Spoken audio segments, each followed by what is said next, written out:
Hello ಕರ್ನಾಟಕದ ಸ್ಪರ್ಧಾರ್ಥಿಗಳಿಗೆ ನಮಸ್ಕಾರಗಳು.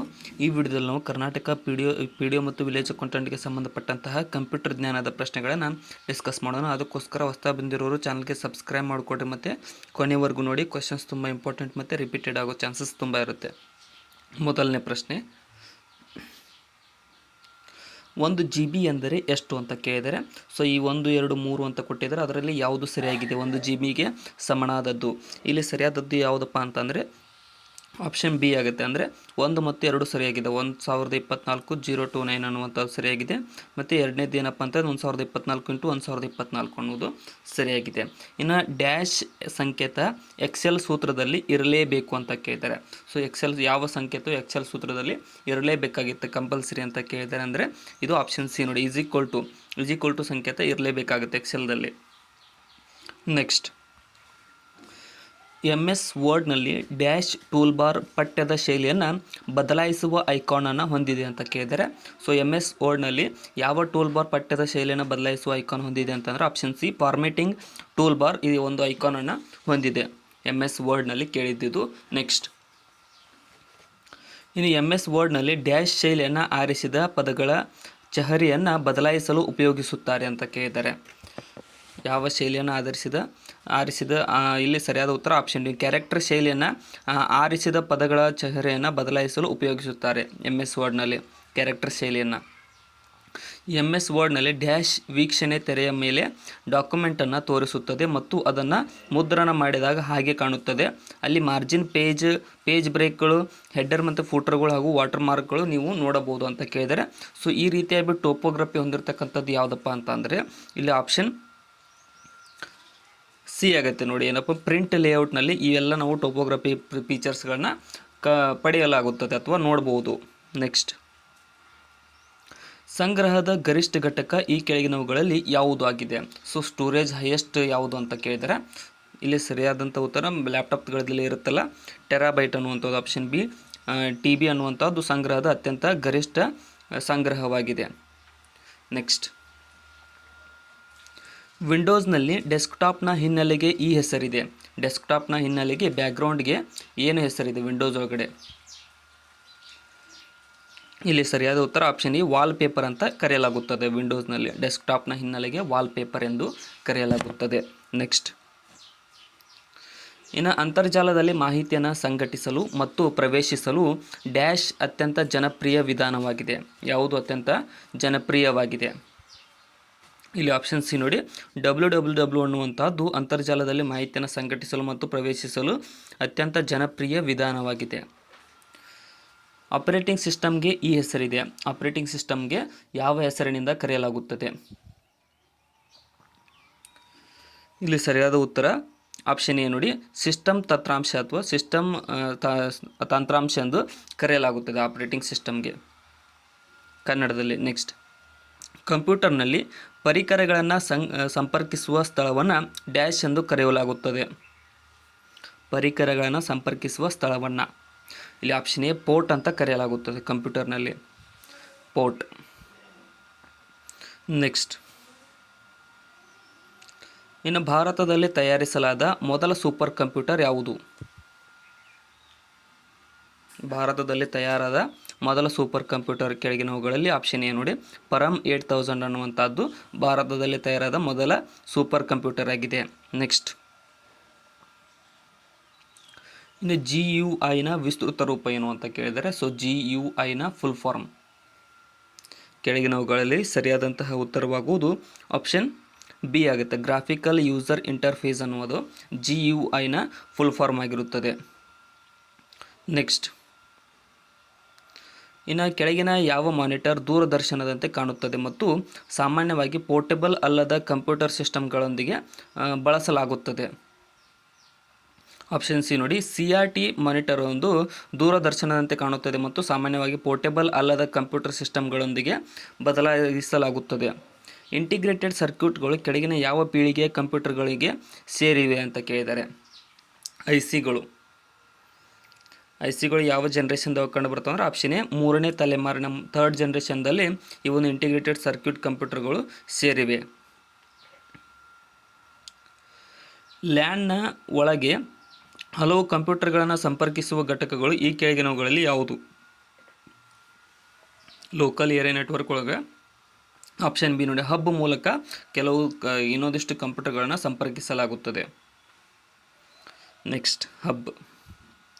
ಇನ್ನು ವಿವಿಧ ಇಲಾಖೆಗಳ ವೆಚ್ಚವನ್ನು ಗ್ರಾಫನ್ನು ಚಿತ್ರಿಸಲು ಡ್ಯಾಶ್ ಹೆಚ್ಚು ಸೂಕ್ತವಾಗಿದೆ. ಗ್ರಾಫಿಕಲ್ ರಿಪ್ರೆಸೆಂಟೇಷನ್ ಇದರೊಳಗೆ ಬರುತ್ತೆ ಅಂದರೆ ಆಪ್ಷನ್ ಬಿ ಬಬಲ್ ಚಾರ್ಟ್ನಲ್ಲಿ ಜಾಸ್ತಿ ಕಂಡು ಬರುತ್ತೆ. ಗ್ರಾಫಿಕಲ್ ರಿಪ್ರೆಸೆಂಟೇಷನ್ ಒಂದು ಬಬಲ್ ಚಾರ್ಟ್ನಲ್ಲಿ. ನೆಕ್ಸ್ಟ್, ಇನ್ನು ವೆಬ್ ಬ್ರೌಸರ್ ಯಾವುದು? ಕೆಳಗಿನವುಗಳಲ್ಲಿ ಯಾವುದು ಒಂದು ವೆಬ್ ಬ್ರೌಸರ್ ಆಗಿದೆ?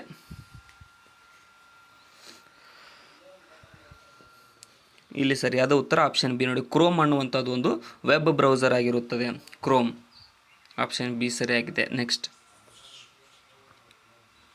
ನಾವು ನುಡಿಯಲ್ಲಿ ಡ್ಯಾಶ್ ಫಾಂಟನ್ನು ಸಕ್ರಿಯಗೊಳಿಸಿದ್ದೇವೆ. ಯಾವ ಫಾಂಟನ್ನು ನುಡಿಯಲ್ಲಿ ಸಕ್ರಿಯಗೊಳಿಸಲಾಗಿದೆ? ಇಲ್ಲಿ ಸರಿಯಾದ ಉತ್ತರ ಆಪ್ಷನ್ ನುಡಿ 01E ಅನ್ನುವಂಥ ಫಾಂಟನ್ನು ನುಡಿಯಲ್ಲಿ ಸಕ್ರಿಯಗೊಳಿಸಲಾಗಿದೆ. ನೆಕ್ಸ್ಟ್, ಇಮೇಲ್ ಕಳುಹಿಸಲು ಈ ಕೆಳಗಿನವುಗಳಲ್ಲಿ ಯಾವುದು ಕಡ್ಡಾಯವಾಗಿದೆ? ಇಮೇಲ್ ಕಳಿಸ್ಬೇಕಂದ್ರೆ ಯಾವುದು ಕಡ್ಡಾಯ, ಕಂಪಲ್ಸರಿ ಅಂತ ಅಂದರೆ ಇಲ್ಲಿ ಆಪ್ಷನ್ ಡಿ ನೋಡಿ, ಕಳುಹಿಸುವವರ ಮೇಲ್ ವಿಳಾಸವು ಇಮೇಲ್ ಕಳುಹಿಸಲು ಕಡ್ಡಾಯವಾಗಿರುತ್ತದೆ. ಆಪ್ಷನ್ ಡಿ ಇಲ್ಲಿ ಸರಿಯಾಗಿದೆ.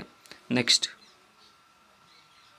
MS ಪವರ್ ಪಾಯಿಂಟ್ಗೆ ಸಂಬಂಧಿಸಿದಂತೆ ಈ ಕೆಳಗಿನವುಗಳಲ್ಲಿ ಸರಿಯಾದ ಆಯ್ಕೆಯನ್ನು ಪತ್ತೆ ಮಾಡಿ. MS ಪವರ್ ಪಾಯಿಂಟ್ಗೆ ಸಂಬಂಧಿಸಿದಂತೆ ಇಲ್ಲಿ ಆಪ್ಷನ್ ಬಿ ಸರಿಯಾಗುತ್ತೆ. ಏನಪ್ಪ ಅಂತಂದರೆ ಪ್ರಸಕ್ತ ಸ್ಲೈಡ್ನಿಂದ ಪ್ರಾರಂಭಿಸಿ ಸ್ಲೈಡ್ ಶೋ ವ್ಯೂ ಮಾಡಲು ನಾವು Shift+F ಅನ್ನು ಬಳಸುತ್ತೇವೆ. ಮತ್ತು ಪ್ರಾರಂಭದಿಂದ ಸ್ಲೈಡ್ ಶೋ ಮಾಡಲು ನಾವು ಈ 5 ಕೀಗಳನ್ನು ಬಳಸುತ್ತೇವೆ. ಮತ್ತು ಏನಪ್ಪ ಅಂದರೆ ಸ್ಲೈಡ್ ಶೋ ವ್ಯೂನಲ್ಲಿ ಸ್ಲೈಡ್ ಇಡೀ ಪರದೆಯನ್ನು ಆವರಿಸುತ್ತದೆ. ಸೊ ಸಿ ತಪ್ಪಾಗಿದೆ, 3 ಕರೆಕ್ಟ್ ಅದ, 1 2 3 ಕರೆಕ್ಟ್ ಅದ. ಆಪ್ಷನ್ ಬಿ ಇಲ್ಲಿ ಸರಿಯಾಗಿದೆ. ಇನ್ನೂ ಯಾರು ಸಬ್ಸ್ಕ್ರೈಬ್ ಮಾಡಿಲ್ಲ ಸಬ್ಸ್ಕ್ರೈಬ್ ಮಾಡಿಕೊಡ್ರಿ. ನೆಕ್ಸ್ಟ್, ಒಂದು ಸನ್ನಿವೇಶದಲ್ಲಿ ಒಂದೇ ಸಿಸ್ಟಮ್ನಿಂದ ಇಮೇಲನ್ನು ಕಳುಹಿಸುವವನು ಮತ್ತು ಸ್ವೀಕರಿಸಿದವನಿಗೆ ಬೇಕಾಗಿರುವ ಕೇವಲ 2 ಡ್ಯಾಶ್ ಆಗಿದೆ ಅಂತ ಕೇಳಿದ್ದಾರೆ. ಇಲ್ಲಿ ಆಪ್ಷನ್ ಸಿ 2 ಏನಪ್ಪ ಅಂದರೆ ಯೂಸರ್ ಏಜೆಂಟ್ ಬೇಕಾಗಿರುತ್ತಾರೆ. ನೆಕ್ಸ್ಟ್, ಸ್ಟಾರ್ ಬ್ಯಾಂಡ್ ಡ್ಯಾಶನ್ನು ಒದಗಿಸುತ್ತದೆ. ಸ್ಟಾರ್ ಬ್ಯಾಂಡ್ ಅನ್ನುವುದು ಯಾವುದನ್ನು ಒದಗಿಸುತ್ತದೆ? ಇಲ್ಲಿ ಸರಿಯಾದ ಉತ್ತರ ಆಪ್ಷನ್ ಬಿ, ಇದೊಂದು ಉಪಗ್ರಹ ಪ್ರವೇಶವನ್ನು ಒದಗಿಸುತ್ತದೆ. ಸ್ಟಾರ್ ಬ್ಯಾಂಡ್ ಅನ್ನುವಂಥದ್ದು ಉಪಗ್ರಹ ಪ್ರವೇಶ. ಇನ್ನು ಪ್ರಪಂಚದಾದ್ಯಂತ ಮಿಲಿಯನ್ ಗಟ್ಟಲೆ ಜನರನ್ನು ಸಂಪರ್ಕಿಸುವ ವಿಸ್ತೃತವಾದ ಕಂಪ್ಯೂಟರ್ ನೆಟ್ವರ್ಕ್ ಇದು ಯಾವುದಾಗಿದೆ? ಇಲ್ಲಿ ಆಪ್ಷನ್ ಡಿ, ಅಂತರ್ಜಾಲವು ಒಂದು ಇಂಟರ್ನೆಟ್ ಅಂತ ಏನು ಕರಿತೀವಲ್ಲ, ಮಿಲಿಯನ್ ಗಟ್ಟಲೆ ಜನರನ್ನು ಸಂಪರ್ಕಿಸುವ ಕಂಪ್ಯೂಟರ್ ನೆಟ್ವರ್ಕ್ ಆಗಿರುತ್ತದೆ. ದತ್ತಾಂಶದ ಅಳಿಸುವಿಕೆ ಅಥವಾ ರಚನೆಯನ್ನು ಡ್ಯಾಶ್ ಎಂದು ಕರೆಯುವರು. ದತ್ತಾಂಶದ ಅಳಿಸುವಿಕೆ ಅಥವಾ ರಚನೆಯನ್ನು ಆಪ್ಷನ್ ಸಿ ಸಿಂಟ್ಯಾಕ್ಸ್ ಅಂತ ಕರೆಯಲಾಗುತ್ತದೆ. ಸಿಂಟ್ಯಾಕ್ಸ್. ನೆಕ್ಸ್ಟ್, ಇಂಟರ್ನೆಟ್ನ ಸ್ಟ್ಯಾಂಡರ್ಡ್ ಪ್ರೋಟೋಕಾಲ್ ಯಾವುದು? ಸ್ಟ್ಯಾಂಡರ್ಡ್ ಪ್ರೋಟೋಕಾಲ್ ಇಂಟರ್ನೆಟ್ನದ್ದು. ಇಲ್ಲಿ ಸರಿಯಾದ ಉತ್ತರ ಆಪ್ಷನ್ ಎ ನೋಡಿ, ಟ್ರಾನ್ಸ್ಮಿಷನ್ ಕಂಟ್ರೋಲ್ ಪ್ರೋಟೋಕಾಲ್ ಅಥವಾ ಇಂಟರ್ನೆಟ್ ಪ್ರೋಟೋಕಾಲ್ ಅನ್ನುವಂಥದ್ದು ಇಂಟರ್ನೆಟ್ನ ಒಂದು ಸ್ಟ್ಯಾಂಡರ್ಡ್ ಪ್ರೋಟೋಕಾಲ್ ಆಗಿರುತ್ತದೆ. ಆಪ್ಷನ್ ಎ ಇಲ್ಲಿ ಸರಿಯಾಗಿದೆ. ಇನ್ನು ಲ್ಯಾನ್ನ ವಿಸ್ತೃತ ರೂಪವೇನು? LAN LAN full form.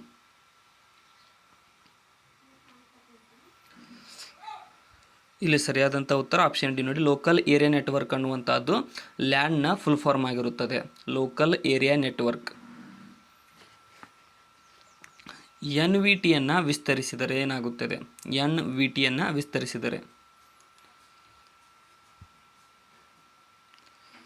ಸರಿಯಾದ ಉತ್ತರ ಆಪ್ಷನ್ ಬಿ ನೋಡಿ, ನೆಟ್ವರ್ಕ್ ವರ್ಚುವಲ್ ಟರ್ಮಿನಲ್ ಅನ್ನುವಂಥದ್ದಾಗುತ್ತೆ. NVTಯ full form network virtual terminal.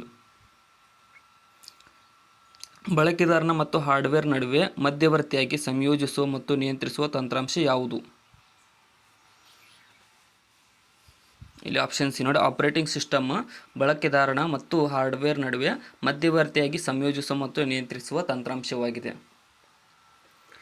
Super ಕಂಪ್ಯೂಟರ್ನ ವೇಗವನ್ನು ಸಾಮಾನ್ಯವಾಗಿ ಫ್ಲಾಪ್ಸ್ ಎಂಬ ಪದದಲ್ಲಿ ಮಾಪನ ಮಾಡಲಾಗುತ್ತದೆ. ಇದರ ವಿಸ್ತೃತ ರೂಪ ಏನು? ಆಪ್ಷನ್ ಎ ನೋಡಿ, floating point operations second. Floating point operations per second ಅನ್ನುವಂಥದ್ದು ಈ ಒಂದು ಫ್ಲಾಪ್ಸ್ನ ಫುಲ್ ಫಾರ್ಮ್ ಆಗಿದೆ. ಇನ್ನು ಡ್ರ್ಯಾಮ್ ಇದರ ವಿಸ್ತೃತ ರೂಪ ಏನು? ಡಿ ರ್ಯಾಮ್ ಅಂತ ಕರಿತೀವಿ. ಇಲ್ಲಿ ಸರಿಯಾದಂತಹ ಉತ್ತರವಾಗುವುದು ಆಪ್ಷನ್ ಸಿ ನೋಡಿ, ಡೈನಾಮಿಕ್ ರ್ಯಾಮ್ ಅಂತ ಕರೆಯಲಾಗುತ್ತದೆ. Random access memory, dynamic random access memory. Email ಸಂಪರ್ಕದಲ್ಲಿ ಇದನ್ನು ಸೂಚಿಸುತ್ತದೆ.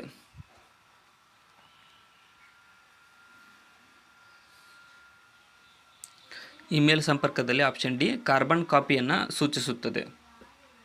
Carbon copy. Next, Microsoft PowerPoint ಆಧಾರದಿಂದ ಸ್ಲೈಡ್ಗಳಲ್ಲಿನ ಜೂಮ್ ಮಾಡುವ ಗರಿಷ್ಠ ಮಿತಿ ಎಷ್ಟು? ಇಲ್ಲಿ ಆಪ್ಷನ್ ಸಿ 400% ಜೂಮನ್ನು ಮಾಡಬಹುದು ಸ್ಲೈಡ್ಗಳಲ್ಲಿ, PPTಯಲ್ಲಿ. ನೆಕ್ಸ್ಟ್, ಇನ್ನು ವರ್ಕ್ ಬುಕ್ ವ್ಯೂಗಳಲ್ಲಿ ಲಭ್ಯವಿರುವ ವ್ಯೂವನ್ನು ಕಂಡುಹಿಡಿಯಿರಿ. ಇಲ್ಲಿ ಸರಿಯಾದಂಥ ಉತ್ತರವಾಗುವುದು ಆಪ್ಷನ್ ಡಿ ನೋಡಿ, ಯಾವುದಪ್ಪ ಅಂದರೆ ವರ್ಕ್ ಬುಕ್ ಸ್ಟ್ಯಾಟಿಸ್ಟಿಕ್ಸ್ ಅನ್ನುವಂಥದ್ದು ಈ ಒಂದು ವರ್ಕ್ ಬುಕ್ ವ್ಯೂಗಳಲ್ಲಿ ಲಭ್ಯವಿರುವ ವ್ಯೂ ಆಗಿದೆ. MS ಎಕ್ಸೆಲ್ನಲ್ಲಿ ಇಡೀ ಕಾಲಮನ್ನು ಆಯ್ಕೆ ಮಾಡಲು ಕೆಳಗಿನ ಯಾವ ಶಾರ್ಟ್ಕಟ್ ಕೀಯನ್ನು ಬಳಸುವರು? ಇಡೀ ಕಾಲಮ್ನ ಸೆಲೆಕ್ಟ್ ಮಾಡ್ಬೇಕಂತಂದರೆ MS ಎಕ್ಸೆಲ್ನಲ್ಲಿ ನಾವು ಆಪ್ಷನ್ ಸಿ ನೋಡಿ, ಕಂಟ್ರೋಲ್+ ಸ್ಪೇಸ್ ಬಾರ್ ಮೂಲಕ MS ಎಕ್ಸೆಲ್ ಕಾಲಮನ್ನು ಆಯ್ಕೆ ಮಾಡಲಾಗುತ್ತದೆ. ಕಂಟ್ರೋಲ್+ಸ್ಪೇಸ್ ಬಾರ್. ಸೊ ಇಲ್ಲಿಗೆ ಇವತ್ತಿನ ನಮ್ಮ ಮಾಡೆಲ್ ಕಂಪ್ಯೂಟರ್ ಜ್ಞಾನದ ಪ್ರಶ್ನೆಗಳು ಮುಕ್ತಾಯಗೊಂಡಿದ್ದಾವೆ. ಕೊನೆಯವರೆಗೂ ನೋಡಿದ್ದಕ್ಕೆ ಕೆಲವು ಧನ್ಯವಾದಗಳು. ವಿಡಿಯೋನ ಆದಷ್ಟು ನಿಮ್ಮ ಫ್ರೆಂಡ್ಸ್ಗೆ ಶೇರ್ ಮಾಡಿ. ಮತ್ತು ಏನಪ್ಪ ಅಂತಂದರೆ ಡಿಸ್ಕ್ರಿಪ್ಷನ್ ಇರತಕ್ಕಂಥ ನಮ್ಮ ಚಾನಲ್ನ Instagram, Telegram, Facebook, WhatsApp Threads ಲಿಂಕನ್ನು ಕೂಡ ಫಾಲೋ ಮಾಡಿಕೊಡ್ರಿ. Thank you so much.